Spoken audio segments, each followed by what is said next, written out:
Mga kapuso, problemado sa bagong biling property ang pamilyang dumulog sa inyong Kapuso Action Man. Halos kapresyo na kasi ng bahay at lupa ang lumabas na utang ng dating may-ari sa Meralco. Bunsod ng umano'y tampered meter. Ang punot dulo ng sumbong, aming inimbestigahan. Enero ngayong taon, nabayaran ng buo ni Jonessa ang nabiling 2 palapag na bahay na ito sa Caloocan sa halagang 1.4 million pesos, bukod pa sa 100,000 pisong final payment nitong Marso. Marso sila nakalipat pero nabulaga ng malaking problema. Yung dumating po na sulat ay galing sa Meralco po na nagkakahalagang 1.2 million po. May utang po sila sa Meralco. Nakasaad sa abiso mula sa Meralco na mayroong halos 1.2 million pesos na naiwang bayarin ang dating may-ari ng bahay na itago natin sa pangalang Jessa. Bunsod ito sa nakumpirmang tampered meter ng bahay o iligal na paggalaw sa metro para mapababa ang konsumo ng kuryente. Nagising na lang po kami na wala ng kuryente po. Tapos pagbaba po namin, andito po yung Meralco. Mahirap pong walang kuryente, may anak pa po ako nag-aaral. Dahil diyan, halos 2 buwan nang walang kuryente sila at Jonessa. Sinubukan daw nilang makipag-ugnayan sa dating may-ari. Hindi po namin mahabol kasi dinak na po kami sa lahat. Gusto po namin mabalik yung kuryente namin. Kasi sayang naman po yung pinabili ko ng bahay. Ganun lang yung mangyayari. Dumulog ang inyong Kapuso Action Man sa Meralco. Paano nyo nalaman na tampered yung metro ho doon sa bahay? Well, unang-una, pag suspected tampered meter, syempre kailangan namin munang i-check yan dito sa aming testing center para ma-validate kung yung initial na aming obserbasyon ay tampered nga yung metro. Ibig sabihin, hindi lang yan basta Meralco, may representative din ng ERC doon. Paano ho nagiging illegal connection yun mga tampered? Ang tampered na metro is tantamount to pilfering electricity. Ibig sabihin, imbis na lumabas yung actual na konsumo, dahil tinamper yung metro, hindi na tuloy lalabas yung actual na consumption. Ang pinakamagagawa na lang namin ay imbestigahan ito further. And hopefully based on the investigation, ma-determine natin na yun nga ay nabili niya. We are assuring itong inyong complainant na tutulong kami. Payo ng abogado sa pamilya ni Jonessa.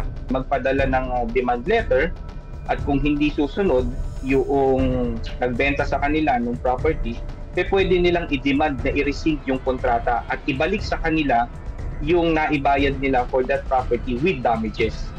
Titignan ko po, gagawin po ng paraan para mahabol po, maayos yung Meralco namin. Tututukan namin ang sumbong na ito. Para sa inyong mga sumbong, pwedeng mag-message sa Kapuso Action Man Facebook page o magtungo sa GMA Action Center sa GMA Network Drive, Corner Samar Avenue, Diliman, Quezon City. Dahil sa namang reklamo, pang-abuso o katiwalian, tiyak, may katapat na aksyon sa inyong Kapuso Action Man. Mga kapuso, fully paid na ang nabiling motorsiklo pero hindi magamit ng may-ari dahil may kaparehong plaka. Ang problemang yan, idinulog sa inyong Kapuso Action Man. Noong 2018 pa, nabili ni Heidi ang motorsiklo niya sa isang dealer sa Lubao, Pampanga.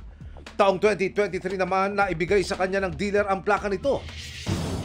Pero laking pagtataka ni Heidi nang mag-renew ng rehistro ng motorsiklo Abril ngayong taon.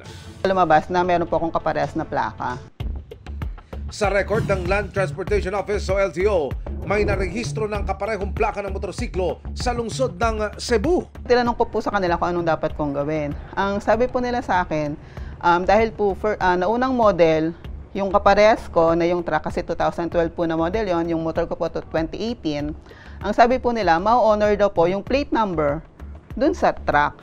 Dahil sa nangyaring doble plaka, labis na naabala si Heidi. Hindi po masyadong lumalabas ng highway. Kasi nga po, baka mamaya magkaroon ng inspection, tapos yun nga po, yung plaka na nakakabit sa akin, hindi po pala sa name ko naka-upload, baka mamaya magkaroon pa po ng problema. Kaya po tinanggal ko na rin yung plaka.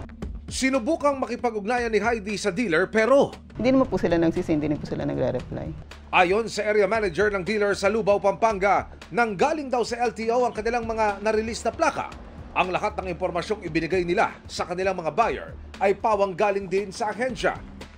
Para maliwanagan, dumulog ang inyong kapuso action man sa LTO. Sa kanilang verification, ang kaparehong plaka ni Heidi na nasa Cebu ay naitakda sa isang bus transit.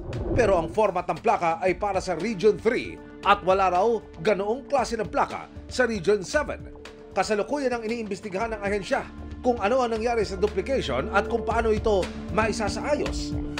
Pagtitiyak nila, hindi na kailangan baguhin ang naibigay na plaka kay Heidi. At maaari na rin niya itong gamitin. Para po kay Mr. Emil Sumangil, yun, nagpapasalamat po ako kasi sa sobrang daming humingi sa kanya ng tulong. Sobrang thankful po. Mission accomplished tayo mga kapuso. Para po sa inyong mga sumbong, pwedeng mag-message sa Kapuso Action Man Facebook page o magtungo sa GMA Action Center sa GMA Network Drive Corner, Samar Avenue, Diliman, Quezon City. Dahil sa anumang reklamo, pang-abuso o katiwalian, tiyak may katapat na aksyon sa inyong Kapuso Action Man.